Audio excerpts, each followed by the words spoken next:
पलक, माँ से माफी मांगो।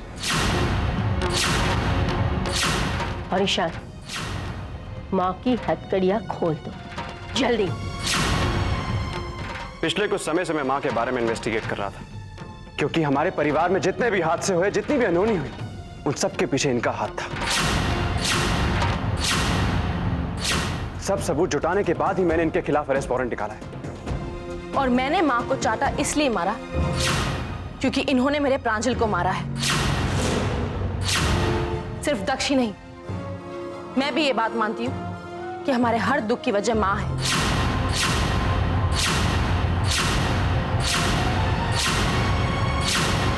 हमारे पास इनके खिलाफ सबूत है। आप हमारी बात नहीं मानेंगी, लेकिन इन सबूतों को तो मानेंगी ना? मैं कुछ मानने को तैयार नहीं। माँ एक भगवान है और उनको कुछ साबित करने की जरूरत नहीं है। तुम लोगों को जरूर कोई गलतफहमी हो रही है। ईशान, इंसान धोखा खा सकता है, भगवान नहीं। ये सब बातें छोड़ो, माँ को इसी वक्त रिहा करो, इसी वक्त। चाचू, आप मेरी बात माने ना माने, लेकिन पलक की बात तो मानिए कि प्रांजल की मौत की वजह माँ ही है। और तो और इन्हीं के कहने पर दक्ष ने प्रांजल का नाम और उसकी पहचान ली। ये माँ ही थी जो शुरू से जानती कि दक्ष जिंदा है, लेकिन इसने आप सबको अंधेरे में रखा। खबरदार, तुम दोनों माँ को गिरफ्तार करना चाहते हो ना, तो मुझे गिरफ्तार कर लो। मैं ही माँ हूं। चाची, आप मेरी बात मानती क्यों नहीं है? दक्ष ने जो कुछ भी किया अपना प्यार पाने के लिए किया, लेकिन इन्होंने जो कुछ भी किया हमारा परिवार और हमारी खुशियां उजाड़ने के लिए किया। इन दोनों के मतलब और मकसद अलग अलग थे, तो फिर सच को सजा और झूठ की पूजा क्यों? अरे लेकिन माँ ऐसा क्यों करेगी? वो तो हमारे परिवार के एक सदस्य जैसी है। नहीं, माँ हमारे घर के सदस्य जैसी नहीं, बल्कि हमारे घर के हर सदस्य की दुश्मन है। ये औरत हमारे घर को बर्बाद कर देना चाहती थी, एक बार नहीं बल्कि बार बार। ये औरत हमारे परिवार से इतनी नफरत करती है कि इस खानदान के दोनों बेटों और दोनों बहुओं को मार देना चाहती थी, ताकि हमारा वंश आगे ना बढ़े। लेकिन होनी ने ऐसे होने नहीं। मैं, दक्ष और केशवी उस एक्सीडेंट में बच तो गए, लेकिन आप लोगों ने अपना सबसे प्यारा बेटा खो दिया। मैंने अपना प्यार खो दिया। कातिल है ये प्रांजल की, फरेबी है ये औरत। बस सब बोलकर तुम महज गलती नहीं, बहुत बड़ा गुनाह कर रही हो। गुनाह तो हो चुका है। विनाश काले विपरीत बुद्धि। तुम्हें क्या लगता है तुम्हारी इन बातों पर कोई विश्वास करेगा? कहानियां किताबों में अच्छी लगती है, जुबां पर आ जाए तो जुबां कड़वी हो जाती है। तुम्हारे ये रोमांचक किस्से जिंदगी के हिस्से नहीं बन सकते। दक्ष अपने आप को बचाने के लिए मुझे बदनाम कर रहा है। जो लड़का अपने भाई की पहचान लेकर जी रहा है, उस पर तो उसकी मां भी विश्वास नहीं करेगी। तो मैं तो एक सन्यासी हूं, जोगन हूं। मैं तुमसे नाराज नहीं हूं पलक, बल्कि हैरान हूं। इतना सब कुछ होते हुए भी तुम दक्ष का साथ दे रही हो। कहीं ऐसा तो नहीं कि प्रांजल के कत्ल में तुम दोनों का हाथ हो? मैं जानती थी मैं कि आप कुछ ऐसा ही कहेंगे, इसलिए हम उस इंसान से आपके खिलाफ सबूत लेकर आए हैं जिन्हें आप शुभ चिंतक कहते हैं। आप देख रहे हैं यहाँ इंतजार हो रहा है। बहुत जल्द मां पूर्णानंदा को अरेस्ट करके बाहर लाया जाएगा। मां पूर्णानंदा के भक्तों को इस खबर से बहुत धक्का पहुंचा है और उन्होंने इस अरेस्ट के खिलाफ प्रदर्शन करना भी शुरू कर दिया है। मां ने पूरे जागीरदार खानदान को हिला रखा है। पहले उन्होंने वो एक्सीडेंट करवाया है जिसमें प्रांजल की मौत हुई, और फिर दक्ष को प्रांजल की पहचान लेने के लिए भी उन्होंने ही कहा।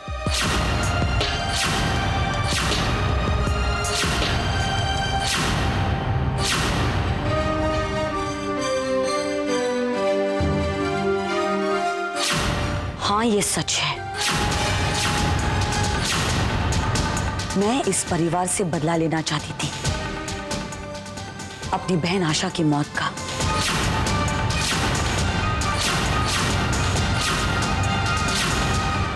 उसने खुदकुशी कर ली थी इस चंद्रकांत जागीरदार की वजह से। याद है चंद्रकांत, तुम्हारे पिता ने मेरी बहन को घर से धक्के मारकर निकाल दिया था। चंद्रकांत, ये शादी मत कीजिए चंद्रकांत, प्लीज। चंद्रकांत प्लीज। बाबूजी प्लीज इन्हें रोक लीजिए, ये शादी मत कीजिए।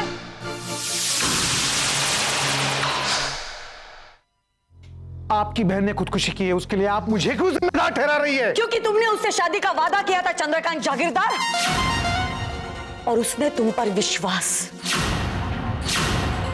लेकिन तुमने उसका विश्वास तोड़ दिया। तुम उसके लिए जी नहीं सके, लेकिन वो तुम्हारे लिए मर गई। जब तक मैं तुम्हारे खानदान के साथ मेरा बदला पूरा नहीं करूंगी, ना मैं तुम्हें चैन से जीने दूंगी, ना खुद चैन से जीऊंगी। लोग भगवान से प्यार करते हैं, इसलिए जोगी बन जाते हैं। मैं तुमसे, तुम्हारे परिवार से नफरत करती हूं, इसलिए जोगन बन गई। ये क्या कर दिया आपने? क्यों क्यों किया ये सब? क्यों मेरे विश्वास को तोड़ा? मैं तो आपको भगवान मानती थी, पूजा करती थी मैं, और आपने ये सब क्या किया? मैं आपको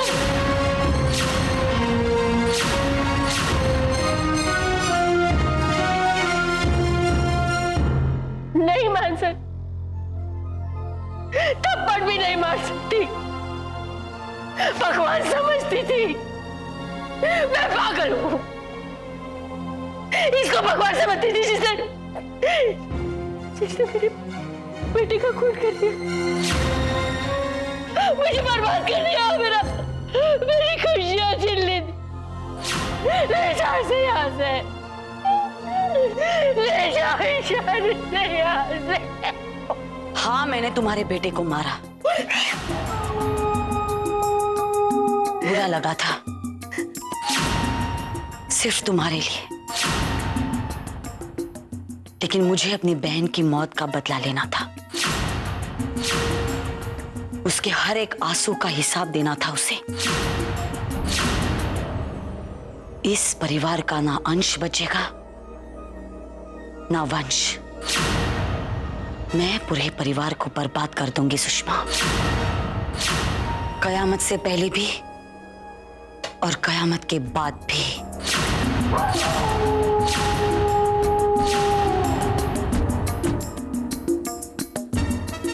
मेरी बहन वफा करके जी नहीं पाई, तुम बेवफाई करके मर नहीं पाओगे चंद्रकांत।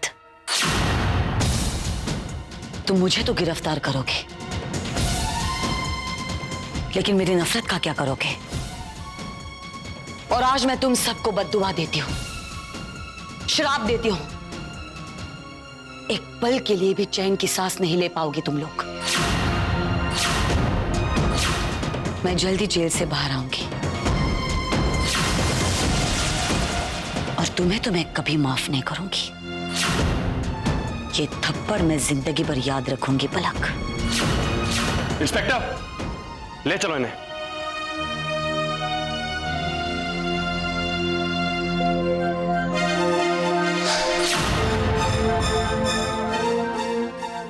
मां पूर्णानंदा, आप पर जो इल्जाम लगे हैं उसके बारे में कुछ कहना चाहेंगी आप? सर्व मिथ्या है, सत्य जल्दी लोगों के सामने आ जाएगा। आपके इतने सारे भक्त हैं, उनसे कुछ कहना चाहेंगे आप? मैं अपने भक्तों से एक ही प्रार्थना करूंगी कि वे शांति रखें। धर्म और अधर्म की व्याख्याएं बदल रही हैं, बस अपने कर्म करते रहें।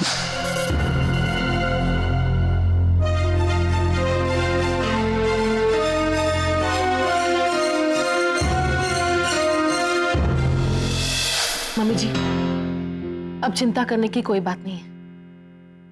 इस घर पर बुरी नजर रखने वाली गिरफ्तार हो गई। अब हमारा कोई कुछ नहीं बिगाड़ सकता। हमारे पास उनके खिलाफ सबूत है। लेकिन अगर इस केस में दक्ष हमारी मदद नहीं करता तो हम मां को कभी नहीं पकड़ पाते। जिस तरीके से दक्ष ने अपनी जान पर खेलकर पलक को बचाया, इट वॉज ग्रेट।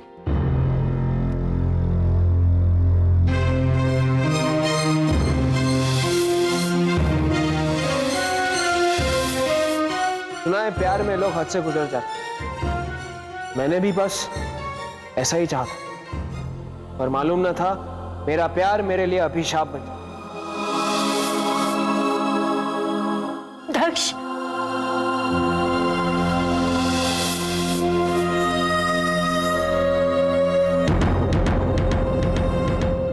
रुक जाओ बेटा।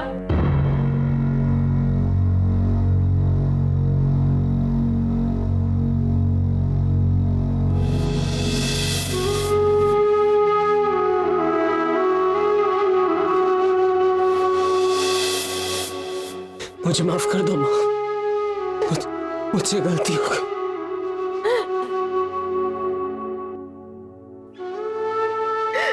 गलती तो हम सबसे होगी। हम सबने तुम्हें समझने में धोखा किया। मैं खुद अपने खून को नहीं पहचान पाई। मैंने कैसे सोच लिया कि मेरा खून ऐसा।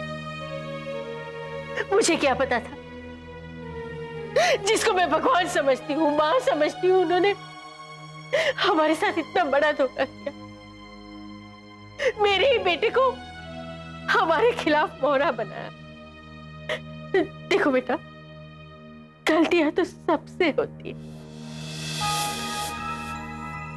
लेकिन वादा करो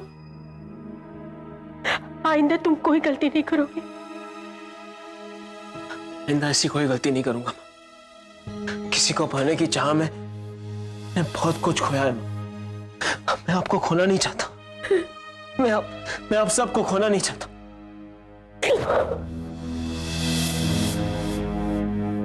तुमने हम सब से तो माफी मांग ली, लेकिन पहले जाकर उससे तो माफी मांग लो जिसके तुम गुनहगार हो।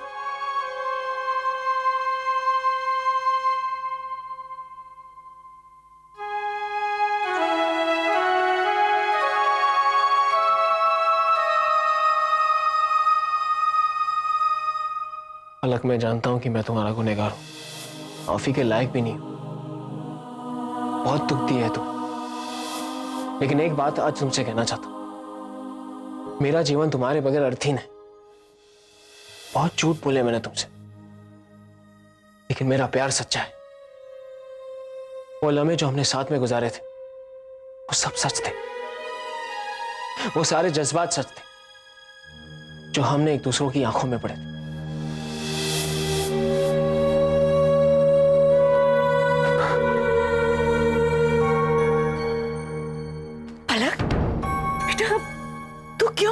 जा रही है? मैं दक्ष को कभी माफ नहीं कर सकती। कैसे भूल जाऊं कि उसने मेरे साथ इतना बड़ा धोखा किया है। कैसे भूल जाऊं कि उसने मेरे जज्बातों के साथ खेला है। कैसे भूल जाऊं मैं। मेरा प्यार सिर्फ प्रांजल के लिए था और प्रांजल के लिए है।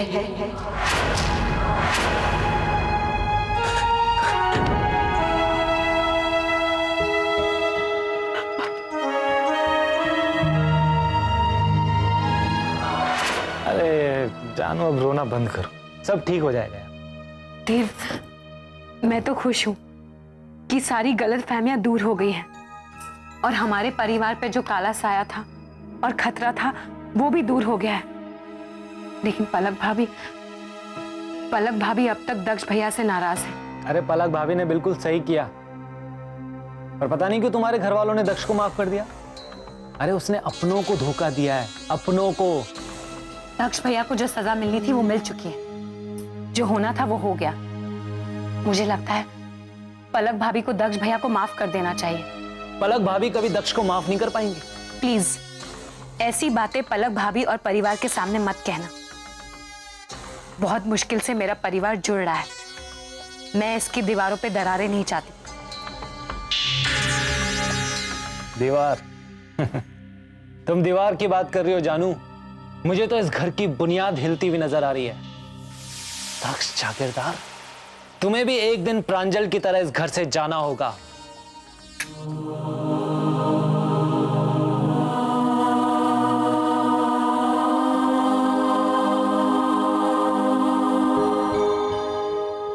मुझे माफ कर दो प्रांजल। मैं जानता हूं मैं माफी मांगने का भी हकदार नहीं, लेकिन आज मैं तुमसे कुछ कहना चाहता हूं। जब हमारी एंगेजमेंट हुई तब कहीं ना कहीं मैंने यह सच्चाई को कबूल कर लिया था कि पलक सिर्फ और सिर्फ तुम्हारी। जब हॉस्पिटल में पता चला कि तुम नहीं रहे तो पलक के लिए चाहत मेरे दिल में फिर से जाग उठी। पलक को पाने का जुनून सा सवार हो गया था मुझ पर, और उसी जुनून ने मुझे दक्ष से प्रांजल बना दिया। मैंने सोचा मेरी जिंदगी का अंधेरा हमेशा के लिए दूर हो जाएगा।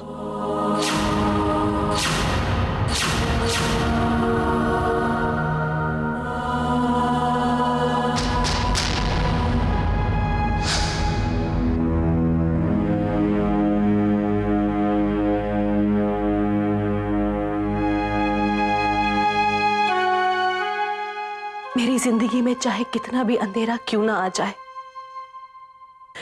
लेकिन तुम्हारी यादों का दिया मैं कभी बुझने नहीं दूंगी। तुम्हारी यादें काफी है मेरे लिए, जैसे चांद सूरज की जगह कभी नहीं ले सकता, वैसे तुम्हारी जगह कोई और नहीं ले सकता। मैं बिल्कुल तुम्हारी तरह बनना चाहता था। मैंने सोचा कि अच्छा बनना तो कितना आसान है। तब मुझे पता चला कि दूसरों को खुशी देने में कितनी खुशी महसूस होती है। जब तुम थे मैं ये सब कभी समझ नहीं पाया, लेकिन आज तुम्हें खोने के बाद मैंने अपने आप को पाया। प्रांजल, तुम्हें खोकर मैंने जिंदगी की हर खुशी खो दी है। प्रांजल प्लीज लौट कर आ जाओ, प्लीज लौट कर आ जाओ। वो कहते हैं ना, सुबह का भूला अगर शाम को घर वापस आ जाए तो उसे भूला नहीं। मैं पूरे दावे के साथ कह सकता हूं कि अगर आज तुम जिंदा होते तो मुझे बड़े दिल से माफ करती, लेकिन पलक मुझे कभी माफ नहीं करी। नहीं प्रांजल, दक्ष ने मेरे साथ जो भी किया है उसके लिए मैं उसे कभी माफ नहीं करूंगी, कभी नहीं।